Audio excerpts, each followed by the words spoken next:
Alright.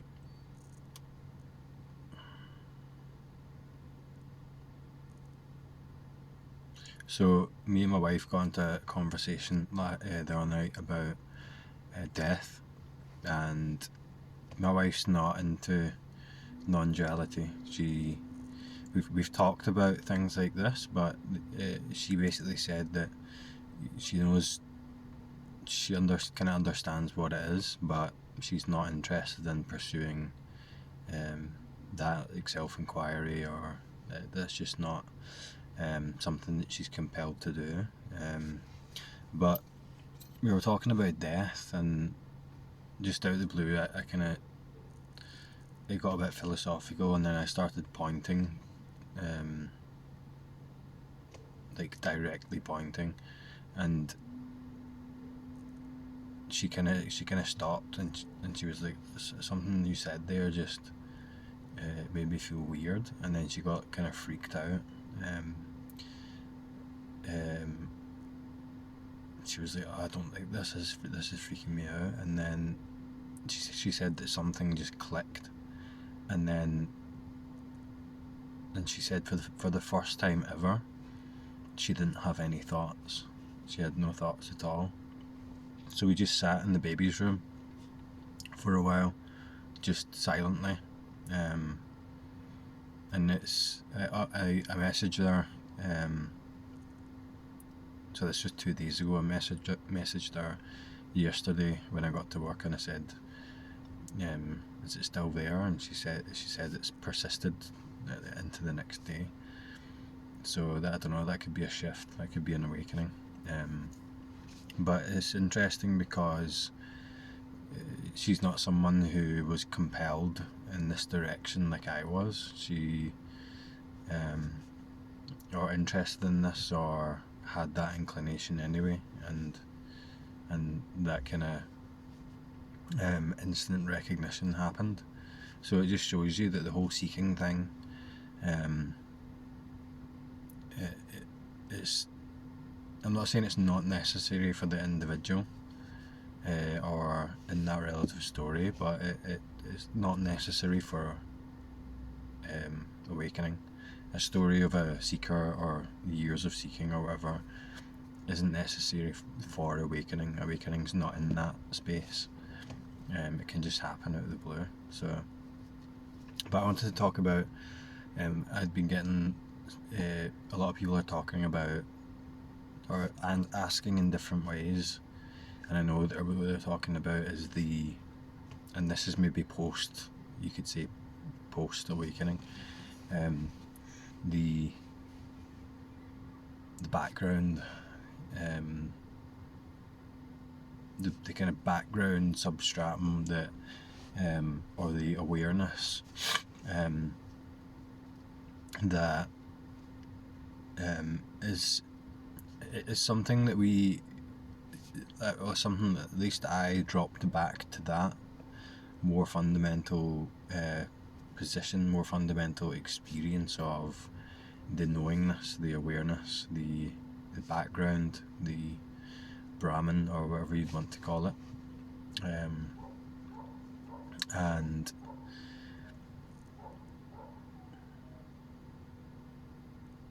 so it could take the form of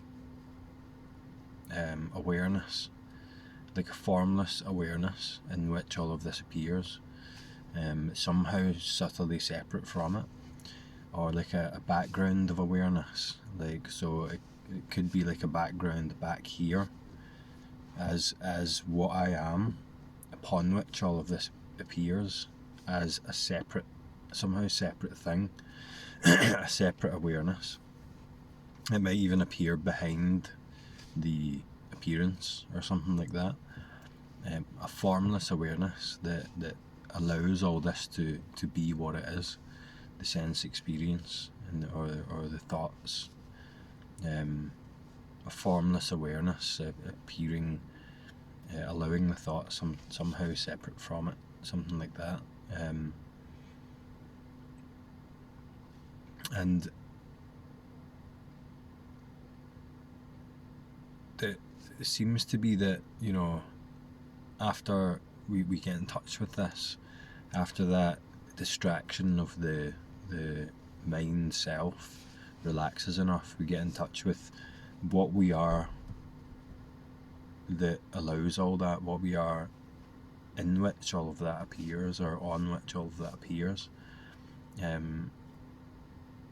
It's a more it's maybe like the most fundamental experience of self, experience of separateness, the awareness, the knowingness, the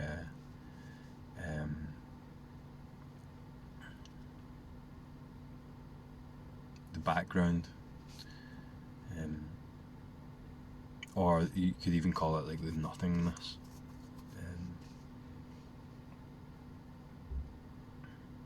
So that becomes like a kind of place where we experience the sense phenomenon from. I don't know how to say that word, by the way. Phenomenon. Yeah, it becomes kind of like a position or a vantage point, or like a viewpoint, in a way. The very fundamental experience of separateness, something being subtly separate from what's appearing, what is the senses. And when we investigate this, it can be easy to get attached to this. It can be easy to become fixated in this, but the danger of that is that we disassociate from the appearance. We somehow feel that what we've realised to be what this is isn't the appearance, somehow separate, and it somehow like appears as a universal intelligence. Some people might even call it a God, a universal intelligence that in that we can kind of, there can be a very much deeper assumption of a purpose, of a reason, or there actually being something here. That's what I was talking about in the last video. There actually being something here that we can identify as, that we can exist as in this.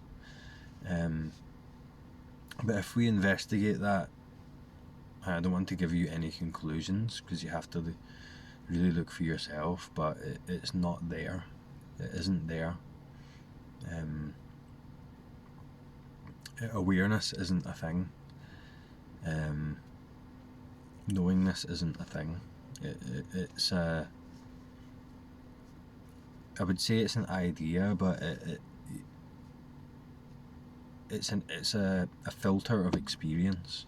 It's an interpretation, a position of experience. It's and it's kind of, it's held in place kind of strongly by the augmentations that I talk about, but the actual deep kind of energetic, there's a deep energetic component to this, and it's felt experience, and it seems to be there's a huge amount of attachment to this, hence we get fixated there. A huge amount of attachment to this, because for one, it's a dampener between, it's a dampener for the senses, it's a dampener between the senses and that formless awareness. As a kind of filter, it prevents the full experience of the sense phenomenon. I don't like saying that word, but it's a good word. So and two, there seems to be like a deeply felt energetic attachment to this that really feels like, and so some of you will know this, really feels like it transcends this lifetime. It transcends that time span, of birth and death, because you can feel you can experience the transcendent quality of awareness or presence, or knowingness, in experience, and it transcends that whole lifetime. But we also get this, like, that's what I was talking about with the no self thing, this deep narrative quality in there that I don't know what it is, but it certainly feels like it transcends this lifetime. So to lose that, you're really losing you're losing everything as a self, but you're losing everything in a way as a self, transcendent, in a very existential way, transcendent of this lifetime. So it feels like you're losing all iterations of yourselves throughout in eternity. That sounds very dramatic, but it is quite dramatic. It was for me when that became clear that wasn't there, that really wasn't there. And you can see in hindsight why the holding was there. You can see why the holding was there, because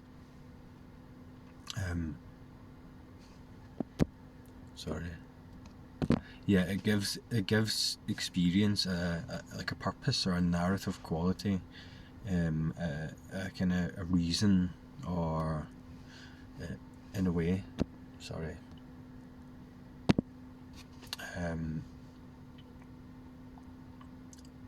that's the way I interpreted it anyway. But to investigate this, we really question the nature of awareness. Is awareness separate from the sense phenomenon, the seen, the heard, the physical senses, even the thoughts? I guess this in the space of thoughts, this might be clear already, but that actual experience of awareness without the interpretation, without the background being there,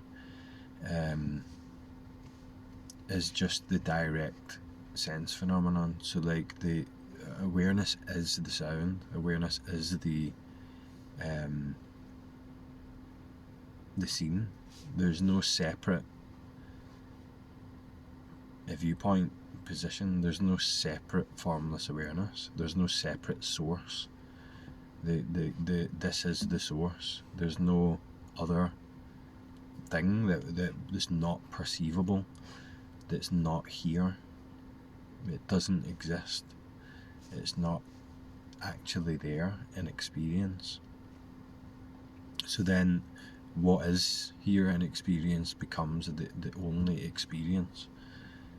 So there's no longer a duality there. There's no longer a filter there. That way we really get in touch with what is here, and there's no like distancing from it or filter between experience and itself. It's just full-on experience. And that means the relative world, that means the relative story in my life as a person. Because I went through a phase where I was kind of fixated in this absolute, this formless awareness, and it did feel like it distanced me from life. It did feel like that was a fixation, that was a more real reality than what was appearing in front of me in some way, with this subtle suggestion of a something else that's not this, something that's not here. And there's certainly like a time thing in it, because I talked about in the actually I'm just realizing I'm filming all these videos, right? But I posted the Awakening Story Part 2, but I'm going to post another one after that, and then I'm going to post this one. So what I talked about in the last video, which I've not posted yet, is the background, the background that makes it look like things come and go, that things arise and pass. Makes it look like there's a duality between the still thing that doesn't move and what's moving in it, the movement and the stillness. Whereas there really is no findable duality there, no findable separation between the two. So like I've pointed a few times and said that, you know, this that doesn't move, the aspect of your experience that doesn't move, we can identify with that in a way, but that doesn't exist separate from the movement, the dynamic quality of this appearance as it's moving about. So it does move and it doesn't move. It's neither. There are no two things there. It's just what this is, and in that it gets more simple. But there's no background here. It's static, allowing things to pass through it as a more real thing, as a more real awareness separate from the sense phenomenon. And there's a time thing in there. There's like a continuity thing in there. There's an always here-ness there. And when we see through that, it can be quite scary, because there's nothing to stabilize you. There's nothing to hold that vantage point and then take a position on things, or resist disappearance in some way. There's just the impermanence of what's appearing. So you hear people talk about the free fall with this, and it's just like, that's when you really lose the self, because there's no static self here. There's no always here thing here at all. It's like sourceless indeterminacy. It's like random appearance, but this can be frightening until there has to be an element of, there has to be a deep trust there that comes with this, and a deep acceptance and a letting go there that comes with this to allow that. Otherwise it will be resisted, and it might be resisted for a period of time, and that's quite painful. But yeah, there has to be, there will be the allowance there. So then the nature of the sense phenomenon is there's no continuity there. There's no solid world behind me that I know is there that I'm not perceiving. There's no, the continuity isn't there. It's so paradoxical and difficult to describe, because we base our whole understanding of how we operate as a self on this continuity, on this dependability of what's going to be there, I know is there, and then I plan for that, and blah blah blah. And in this physical world, I know if I walk down that street that I've walked down 100 times, I know it's there when I'm not seeing it, and I know what it's going to look like because of this continuity thing, this time thing. And experience, that's not experience. That's not what the experience is. So with that, there's a loss of this kind of assumed stability that we use to feel like I am something, to feel like I am, I don't know how to describe it, like I'm, there's some stable dependability about experience. There's some greater intelligence that's controlling all this, somehow separate from it. There's some sort of narrative there. But then with that, rather than assuming the position of this background awareness, there's the leaning into the senses. And with that, then there starts to come these insights that of the, they call it dependent origination, how everything here, that random indeterminacy, is, I'm going to say it supports itself, but it's supported by the interconnected oneness of reality, of whatever this is, experience. And then you feel that as yourself. You feel the entire conditions of the whole universe supporting this experience, and that takes over as the experience, I guess you could say, and you feel it. It's visceral. It's not like a heady thing. You feel it. So that I could describe the dependent origination as like I move my arm now because the motor units in my shoulder are firing, and they're firing because of the electrical signals from my brain that are only there because I ate food, and that food came from so and so, only there because I drank water. It's only happening in this environment because I drove here, because I have to go to work because I got a job, blah blah blah. Like that's a very limited interpretation of it, but all of that comes together. All of these random conditions come together completely simultaneously in this moment. It's immense. It's fucking crazy. Um, um, if anyone can kind of get a sense for that, like you can see that, and then you feel that. So I move my arm, the universe moves my arm. It's everything moving my arm. There's no separation. So my arm is everything. These words are everything. It's complete. Like I look at this badge in my car, and that is the universe. There isn't a distinct thing. There isn't separation there.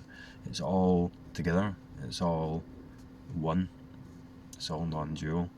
I don't know if that will make any sense, because it's like it's an insight that is very difficult to know what that is until you experience it. But that takes over as the background awareness, and then we can see that awareness isn't a thing separate from the sense phenomena, and then you can't even call them senses. It's one sense, and that one sense is everything, and it's all happening simultaneously because of all the webs of conditions conspiring together right now. So you're no longer separate from the totality of the universe. That's what this is like, and it, like I keep saying, you feel it. It's like you feel seeing, you feel the sound, like in a very intimate and direct way. And then how are you going to resist things then? How are you going to argue with the universe then, if even those thoughts that are coming to resist something and say this isn't right, this isn't the right experience in my life, even if those are dependently originated with everything else, so that there's the whole thing's over at that point. The whole fighting with life, fighting to understand, it all makes sense at that point in a very visceral and felt way. And that would be anatta, no self-realization, the complete dissolution of the illusion of the separate self. So that's a description of no self, right? And because someone mentioned in the comments, and it's a good point, that they got annoyed with me referring to the self as a character, and I think it's because of the radical non-dual message.